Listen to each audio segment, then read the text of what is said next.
Very excited to have all of you here with us to share the wonderful projects and curriculum pieces and things that you've been working on that have made your schools really the exemplar schools in the state for what effective civic learning looks like.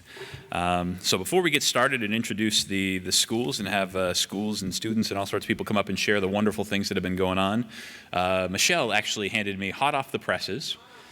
They have just announced the opening of the 2016-2017 Civic Learning Awards. So as current award winners or schools that are aspiring to be Civic Learning Award winners, please make sure I'll pass these out to teachers, administrators, whoever might be here so that you can apply again next year.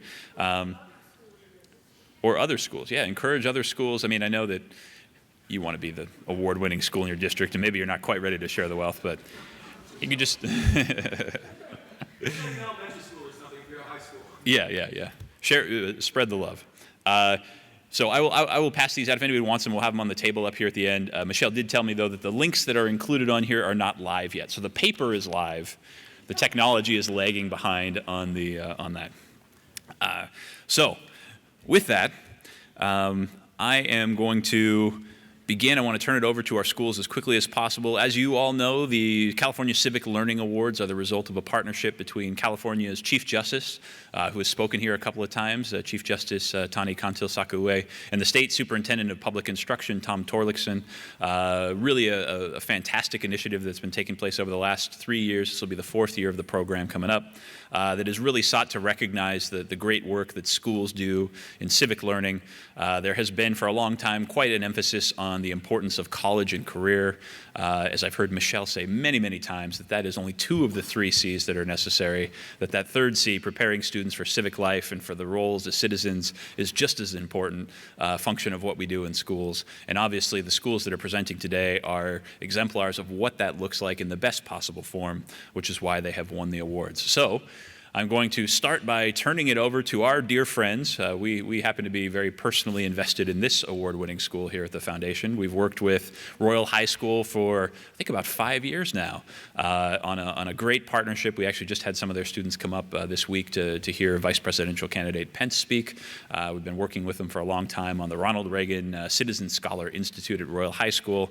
So with that, I'm going to turn it over to our good friends right here at Simi Valley, Royal High School.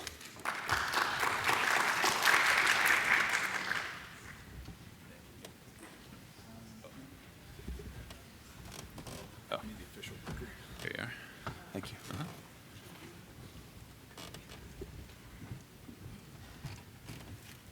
Maybe I can do the clipping.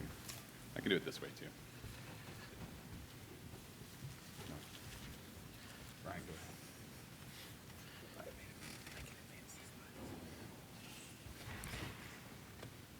There.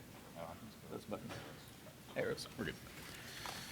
So Royal High School has a partnership with the Reagan Library that we promote civics education, and it gives us a lot of opportunities to come up here. But we're going to be talking mostly today about what we put into our award.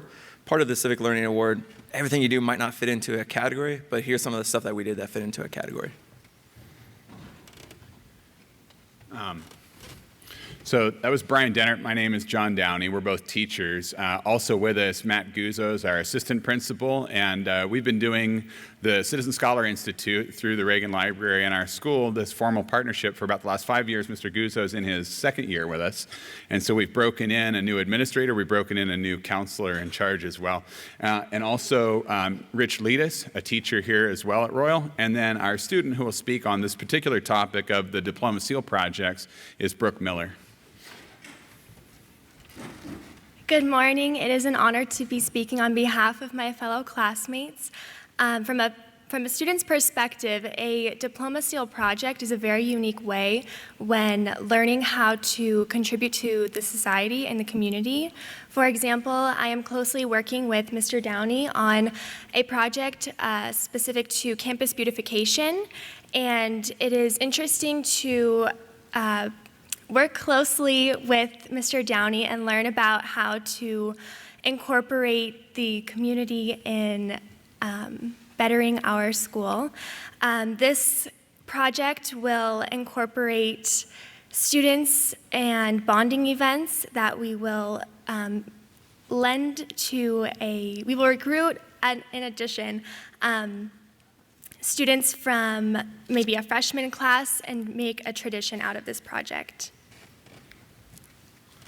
So students at Royal High School work towards a diploma seal. It has the Ronald Reagan Presidential Library's name on it. And to achieve that diploma seal, there are a variety of things that our students participate in. Brooke is in her senior year. She's been doing a lot of work towards her diploma seal. One of the things she now needs to do is an authentic service learning project. And so all of our students look for something in the community that they see needs work. In this case, Brooke's working on a campus beautification project that the administration is not going to spearhead on its own, but the students care very much about, and so she's going to work towards achieving that project with help from her peers and then also with some mentorship, as she said. That's not the only part of what they do. Brooke's also been involved in a variety of these other things, and we'll speak to some of these other things as I change the slide here. Now, sorry, another picture in regards to the service learning project. So here students are showing what they've done. And so we do something along the lines of a science fair where students present their projects. We actually do that here. This was as we were receiving the Civic Learning Award last year. But here at the Reagan Library, as part of our senior awards night, our students who have all completed service learning projects set up, like I said, on the lines of a science fair, a demonstration of what they accomplished. And then they stand in front of their display and then speak a little bit to a pretty large audience that night. This room will be jam-packed with parents at senior award night. Most of our diploma seal recipients finished their projects within their senior year, and so it fits very nicely with that event.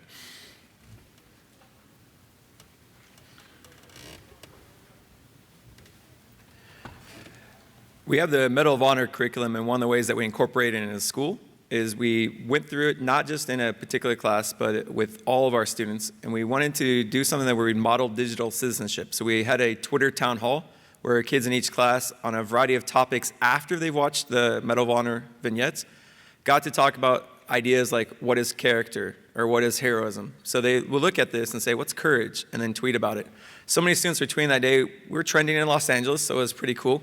And thousands of tweets sent, or lots of kids participating. There was only a couple that need to be reminded of their best behavior. That, though, is important to us. It's that modeling of citizenship, that you can disagree, but in a polite way. So when you've seen throughout there our hashtag, we want students to talk about school, and we want our staff to, model that so they can see, wow, we can disagree with each other, but this is how good citizenship works. To that end, we have a support from our administration. Our principal now sends out tweet of the week, like a staff member, another person that is talking about our school online.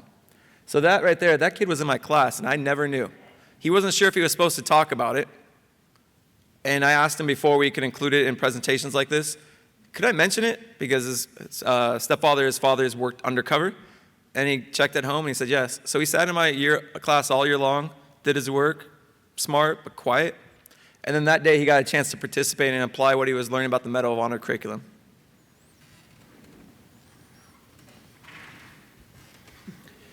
We invite in speakers to share with our students, and they're usually civic-minded people, and we keep it kind of broad so they could be elected officials or candidates.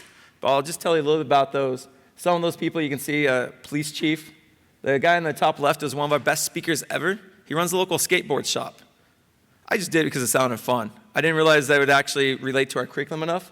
And all throughout his speech, he reminded why he does it. He likes his hometown.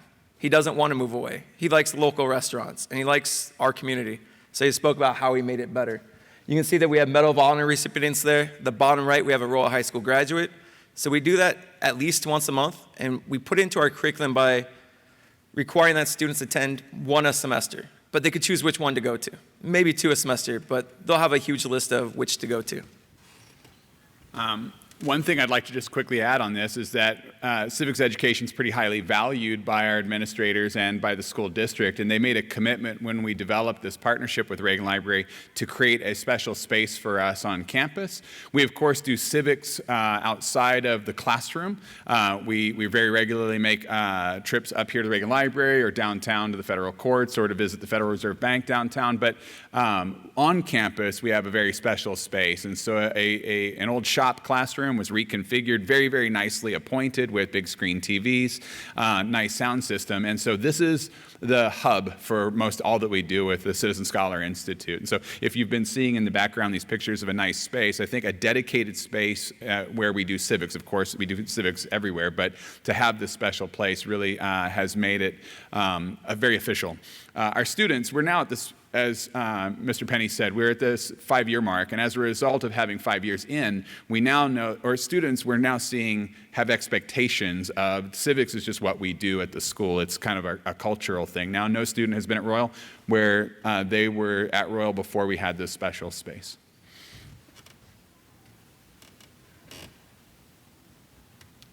And to give you an idea that that's throughout the curriculum and throughout the school year, the last couple pictures we showed you were from this school year. So just from the start of our school year in August, we've had candidates for the state senate come in, candidates for the U.S. House of Representatives. And with our partnership with the Reagan Library, last Thursday, we got to invite students up to see Vice Presidential candidate Mike Pence speak. In addition to that, sometimes when you get speakers, you can get them from throughout your staff. You don't have to start at the top with like a member of Congress. They'll come to your school though. But sometimes, like Rich Leadus knows some of our alumni that graduated, we got them there. And you don't always know at the beginning how they're going to be civic-minded, but you give them a broad category, and they do a good job. Thank you very much.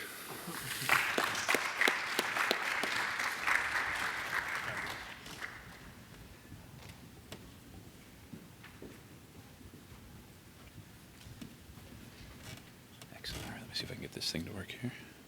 Oops, wrong way. It's the down button. All right, so thank you very much, Royal High School. So coming up next is Bellflower High School, which was one of 2 recipients this year of the highest Civic Learning Award in the state. So we will now get a chance to hear from our friends at Bellflower. We're also part of the Democracy Schools Initiative, right, with Michelle.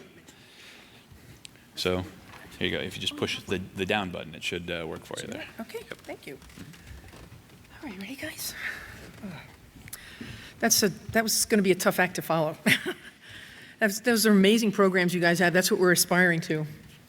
Well, at Bellflower High School, one of the things that happened to us is about 3 years ago, we started this program with Michelle Herzog through LACO, and it was called Civic Initiative.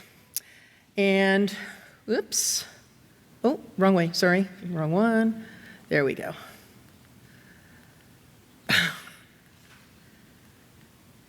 Huh. Okay, I'll just go like this, I guess. Right? Am I, I'm sorry, am I not doing something? How do I get out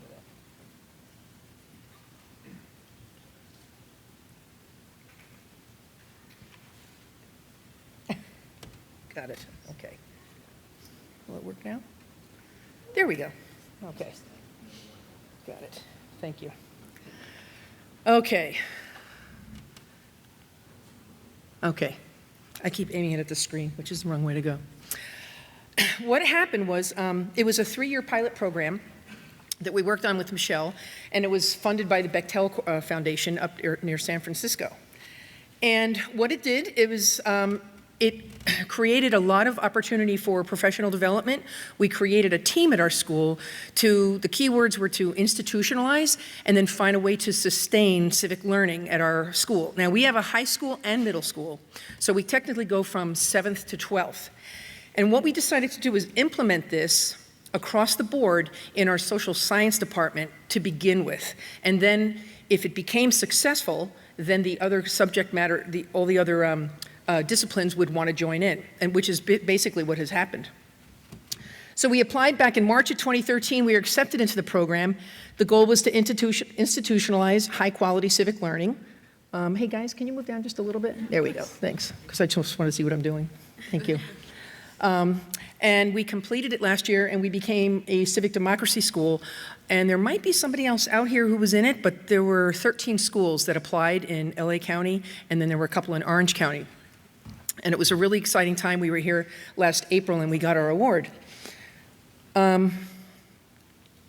Let's see, there we go. It's inspired by the C3 framework, this whole program, and it's based on essential questions that each student has to ask at some point in one of their social studies classes. Everybody has social studies, so we're going to cover every student in our school with this program, which is the institutionalization part of it. So first they have to frame an inquiry about a public problem or issue, and I'll show you some of the ones that we did for each grade level. Then they had to investigate and research information regarding that issue. Then again, the third part of it, was, okay, once again, there we go. Engage in civil dialogue about the various perspectives and points of view. So they start talking with their classmates, they talk to other teachers, other classmates, they talk to parents, they go outside, they do investigation. They communicate their conclusions to us and to their classmates, and then they have to take some type of civic action. The 7th and 8th graders, we kind of let them get away with not having to take an actual action. They make poster boards, but we expect a lot more from our upperclassmen. The seniors go out and they do public service announcements, they'll make brochures, they've gone out and done interviews around the city. They're getting involved, and that's part of the civic action that they take. How do we get the students engaged in civil dialogue? We've utilized a lot of different techniques that we were taught through that program, the Civic Initiative with LACO. We used SAC, which is Structured Academic Controversy. We put kids in tables of 4. They have to research the pros and cons of really controversial items. And I will say, it's a lot easier for those of you who are administrators out here. We had 110% support from our principal. And he did not stop at anything to help us. And with that kind of support, it's so easy to implement this. And it makes it much easier on the teachers. We got financial support. We had opportunities to leave campus for professional development, to create the lesson plans that we did. It was imperative to have that kind of support. We have Socratic seminars. We use public issue discussions. We call them PIDs. We just had one the other day. We had the kids talking about whether or not teachers should carry guns to school.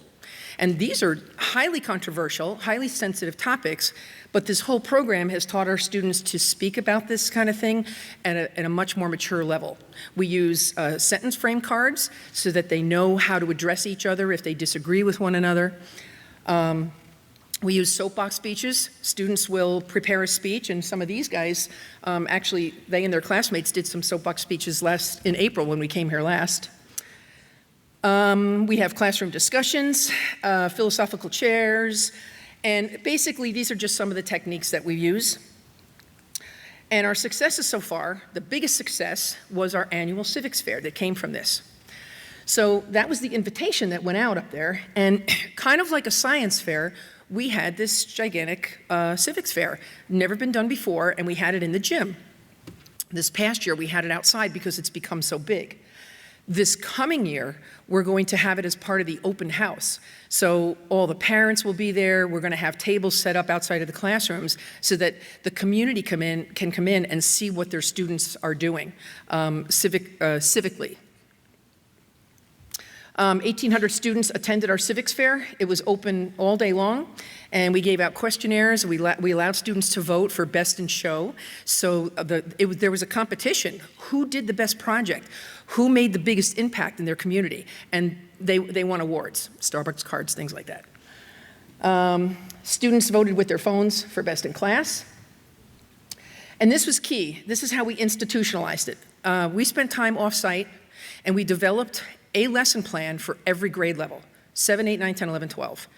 We sat down with the PLCs for each one of those grades, and we said, if you can embed this at some point into the year, you can participate in the civics fair. That's all we're asking, and everybody agreed to do it.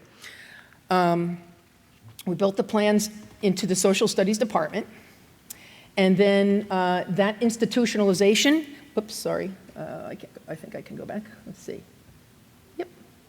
That institutionalization is what got us that award. That's what they were looking for, is how do you expose all your students to this and how do you sustain it?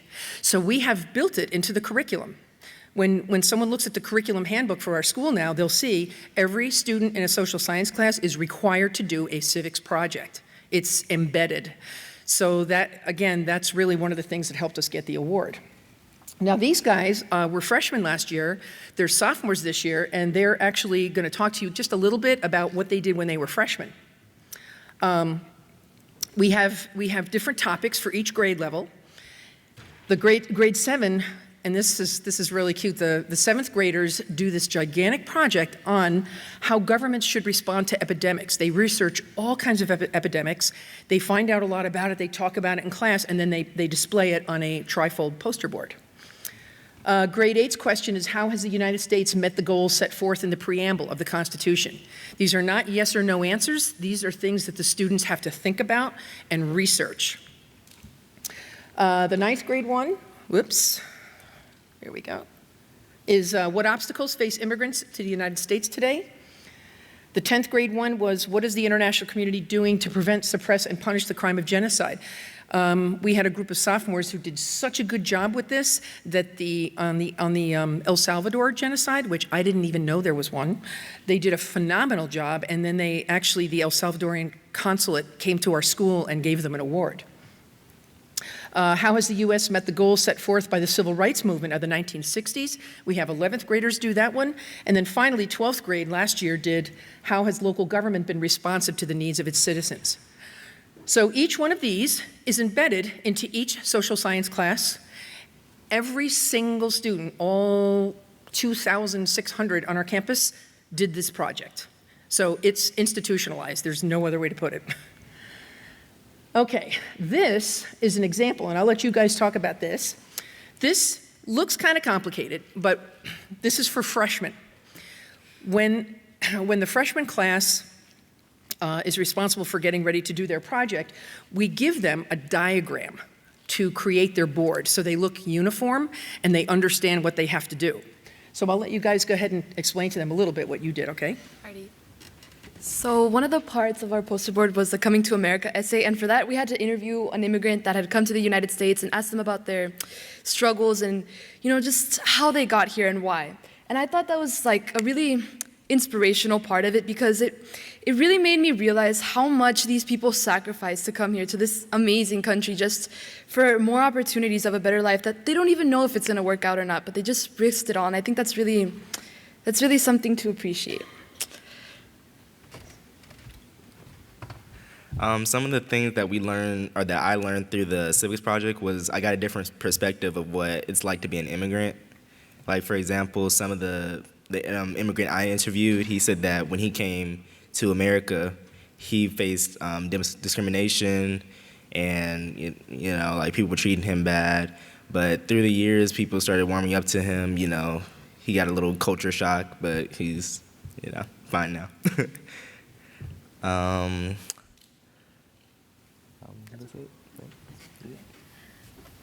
On my poster board, we did a circle map that included the discrimination that immigrants face, and we said like English, like language barriers, and just racism, basically. Hello, I'm Jackie Cardenas, and when we were conducting our research for our Civic project, we concluded that issues with freedom and financial issues influence immigrants to immigrate from their respective countries, and such freedom or economic opportunities influence their immigration into the U.S. Okay, so now they're sophomores, so they're going to be moving on up to the genocide project this year, but they know what to expect. They've already done this process when they were freshmen, and probably 8th grade too, I think, right? Yeah. Okay, oops, wrong one. Oh, this is just not my day. Oh, here we go, our future plans. What we're going to do this year is bring aboard the other disciplines. It's already been done. We're changing the very nature of our open house, which comes in the second half of the year. I know you all know back to school night. That's one thing, but open house, we have a very hard time getting a lot of people to it.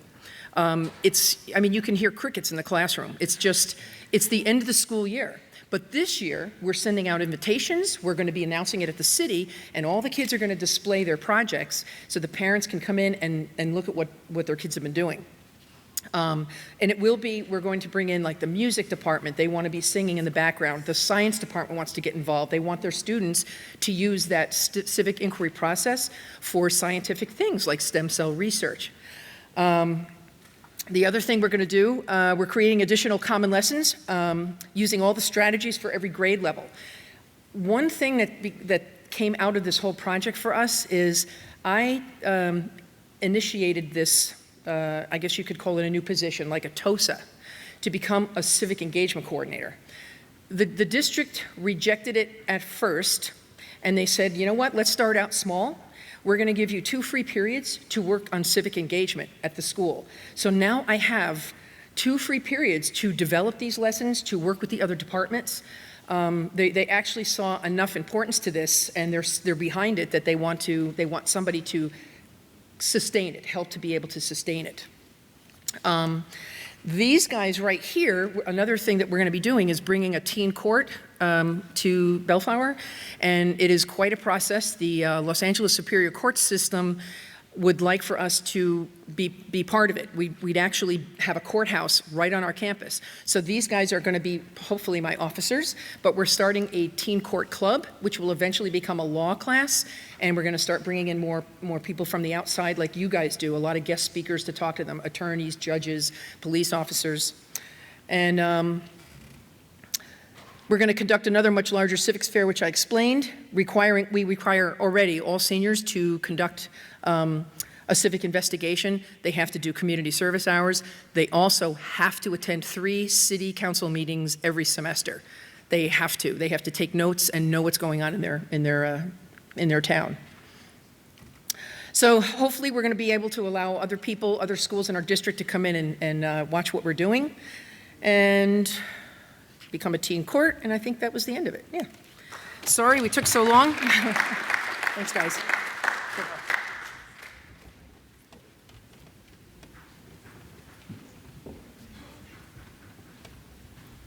Thank you very much, Bellflower.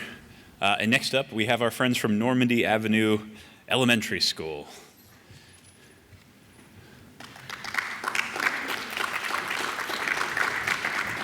There you go.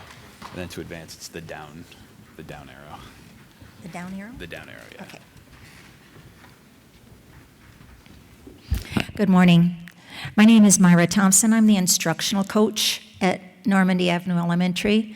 I'm here with Spencer Schumacher, one of our 5th grade teachers, and we have 5th grade students with us as well. So I don't know if they'll be speaking to you or not. It depends on how the nerves hold out here. Our vision for the future is that we will be developing students who have learned the importance of responsibility in their daily lives. We have done so many of the right things, creating community service, responsibility, community mindedness with our students, service to the school. And we had done so many things to develop these aspects of civics education.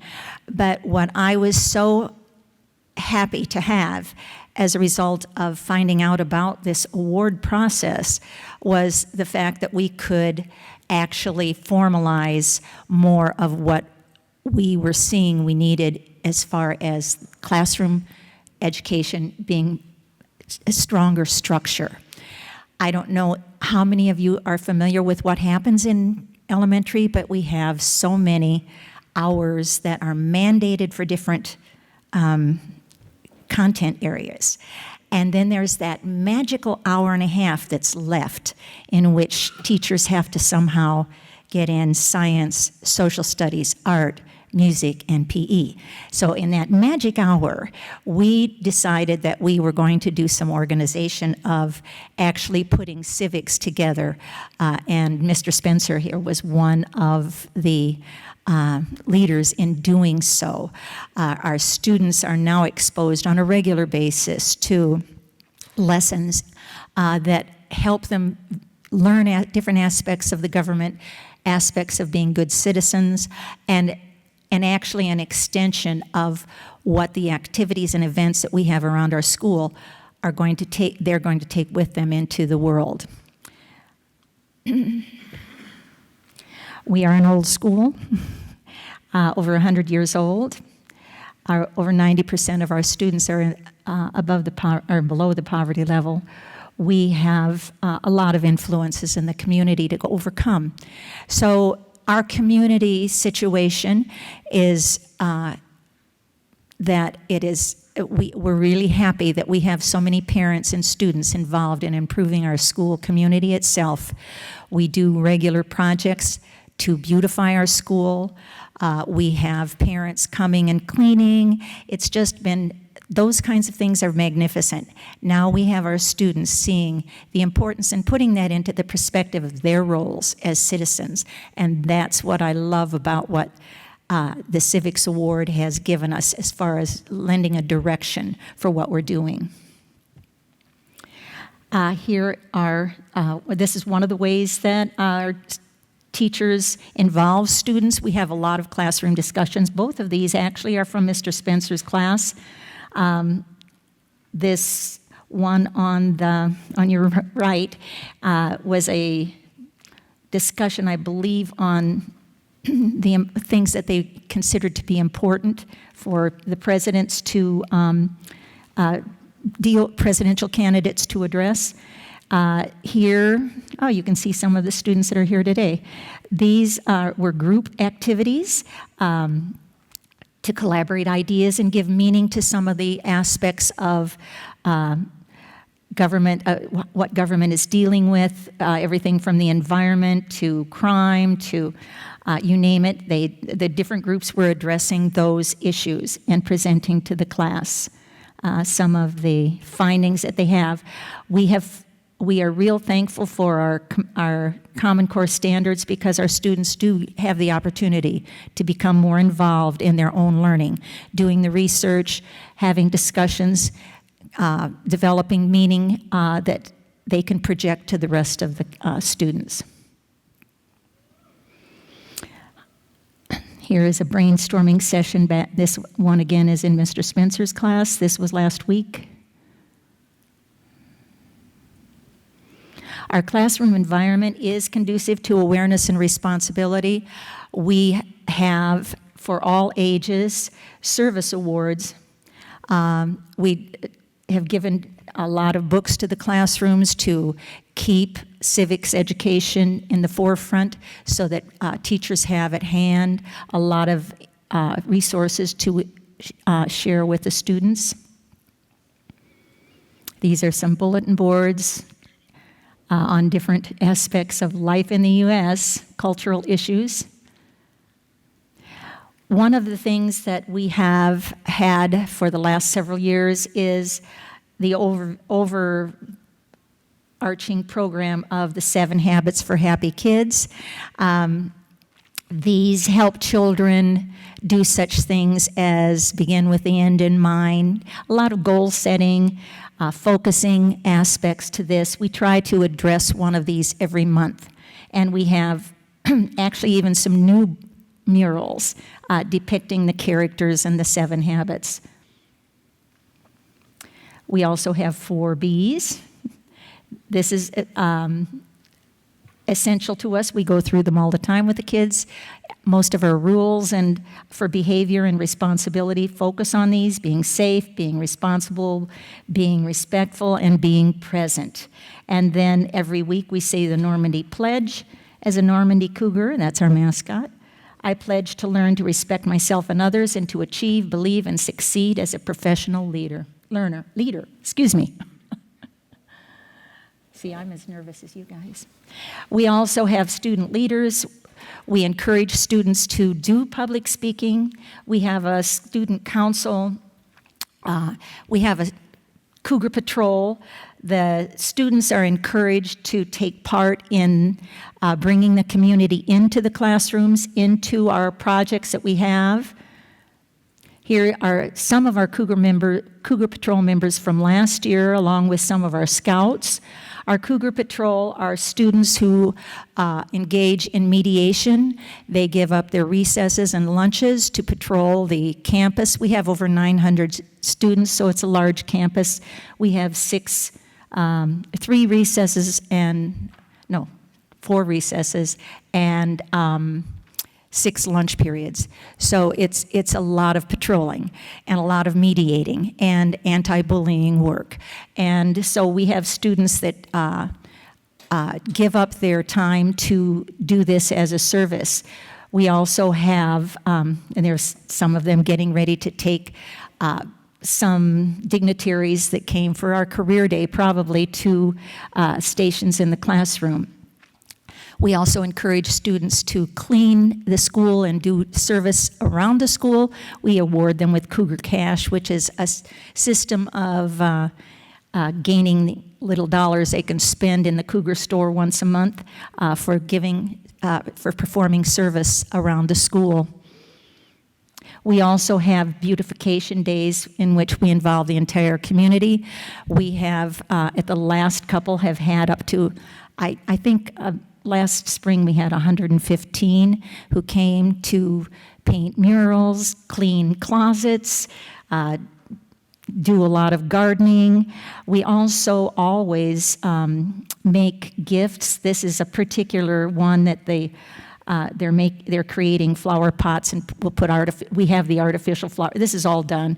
It's ready to be taken to one of the convalescent centers. We do this regularly, so the community and the students and teachers in the community come in and work on this, and then the scouts distribute them to the local convalescent homes.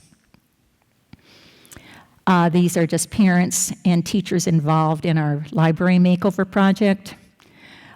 We have a huge career day. We have over 100 guests so that the students can see what goes into to creating a city, to creating a community, who's there to support them, what they do, and what their possible futures hold for them.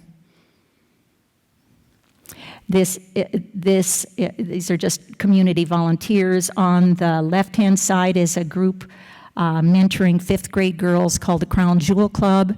They come in weekly and meet with sets of 20 or so 5th grade girls. On the right, we have tremendous support from the police officers and the fire department at our school. They come and read to the kids and mentor them also. This was at our awards ceremony last spring. And we are very proud of the fact that we were chosen as a distinguished school for civic engagement. We do engage all of our students, hopefully starting in kindergarten. We do have a lot of kindergarten teachers even working on it. And this has been a really great springboard for us for developing a stronger program as we go through this. Mr. Spencer, would you like to say something? He's one of our great contributors of some of the curriculum that we've had. Good afternoon. Ms. Thompson pretty much covered everything. I'm a 5th grade teacher, and so one of the content areas is U.S. government and the U.S. Constitution. And so the 5th grade teachers really want to instill in our students the ability to think independently and just to be civically engaged. That's basically it. These are two of my students. They're a little, surprisingly, they talk all the time in class, but you get in front of strangers and they have nothing to say. But this is Kerr and Kyla. So they were going to say something, but we will just introduce them. Thank you. Thank you very much.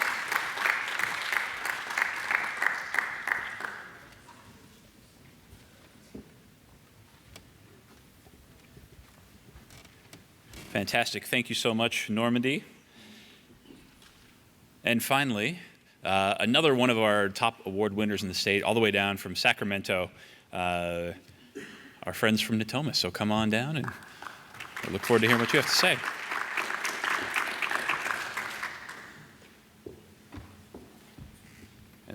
advance, you just point at the computer and it's the down arrow. Yeah, that's the down arrow to advance. There you go. Good morning. I'm Rob Haggerty. I'm a teacher at Natoma Pacific Pathways Prep Charter High School, which is a mouthful, so from now on it'll be NP3.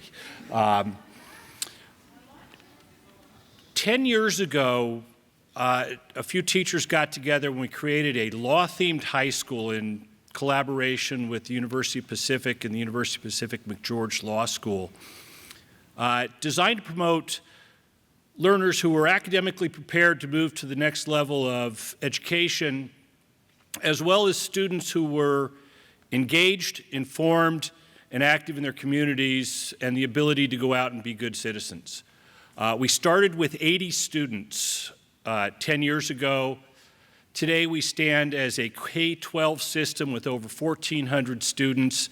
Myself, I've been there for 10 years as part of the high school. 7 years ago we opened a middle school, of which my colleague Ashley Silas was one of the original teachers.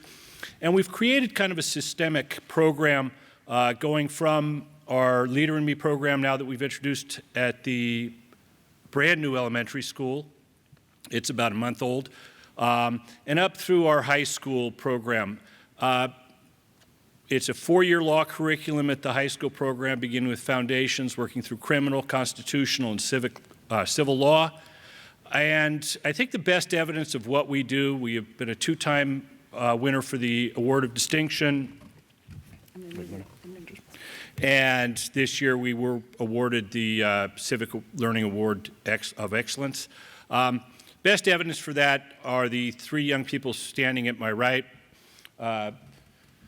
Justine Arzabal from our class of 2020, Melissa Lepeda from our class of 2016, or 17, sorry, and Tyler myself from our class of 2016, kind of covering the past, present, and future of NP3, and I'd like them to share their experiences with you. So.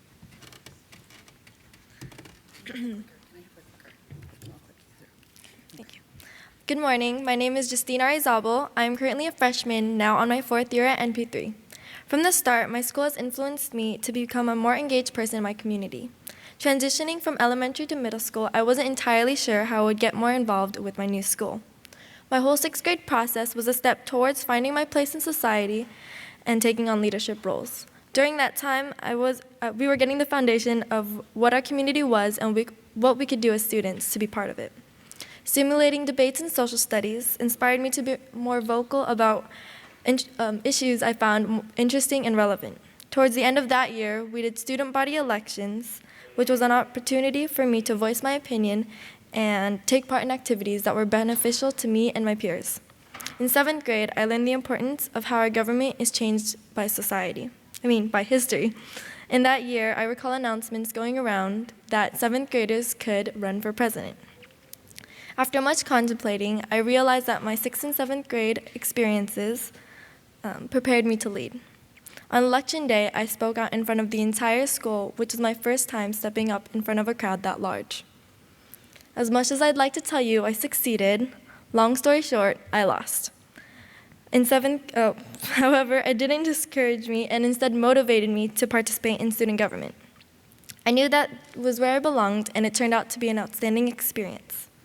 I was part of the Cultural and Diversity group, where we organized events from Spirit Week to academic celebrations and even a music festival. I saw myself becoming more involved and connected with my community, not only through what I learned in social studies, but again, what I contributed to student government. In 8th grade social studies, we were able to do so many debates in which we learned about our rights in government. It opened our eyes to the everyday application of law in our lives. My involvement in school taught me the importance of having a role in our community. Now that I'm a freshman, I have more exploration to do and experiences to gain. I am currently a member of the Art Club and UNICEF Club with hopes to maximize my skills in order to give back to my community. There's still so much ahead of me that I'm looking forward to. NP3 has given me the opportunity to be part of a community that not only values its students, but its society as well. Overall, my experiences at NP3 has changed my perspective on being an engaged student. Thank you for your time.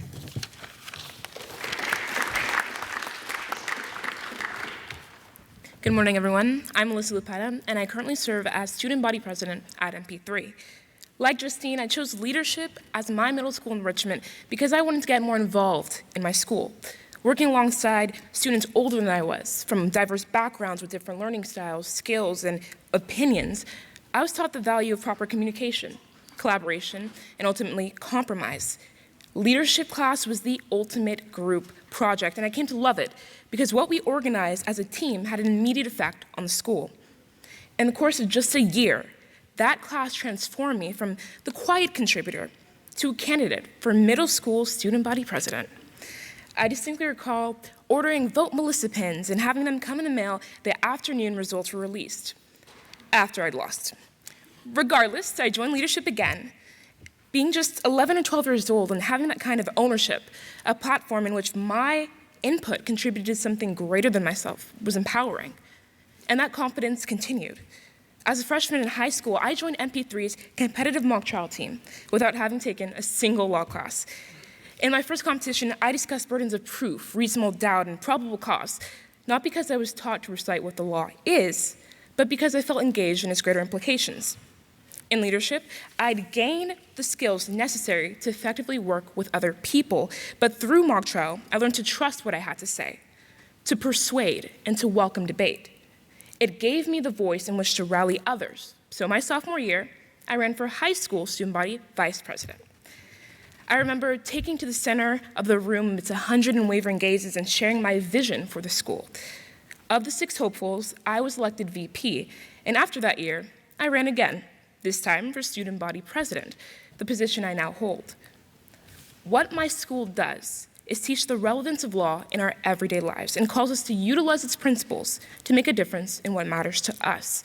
From community service to seeing senior project boards at our annual senior project fair, being student body president is a culmination of being in an environment that actively encourages advocacy. See, at MP3, we were taught to take initiative in order to be makers of change, and as students, we gain confidence in our ability to do so, which is why in my senior project, I've set out to do public service and public speaking seminars in order to give other people a voice, like the voice I found here at MP3. Going forward, I hope to pursue a career dedicated to public policy, and that all comes down to being a pirate. Thank you.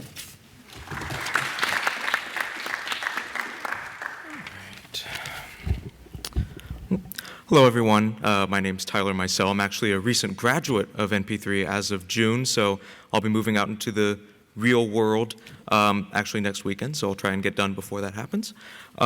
So as a recent graduate, I'm here to basically provide some perspective on what NP3's civic engagement process looks like. I was actually part of the first class to complete middle school and high school at NP3, so I think I have a decent picture of what that looks like. One of the key components of NP3's civic education is the civic learning program, which basically requires all high school students to complete community service hours that escalate in the amount of time you have to spend in community service over the years. And it also culminates in senior year as part of the senior project, which is what I'm primarily here to talk about. For the senior project challenges students to take on complicated issues that they identify in their community and try and create a solution to those problems.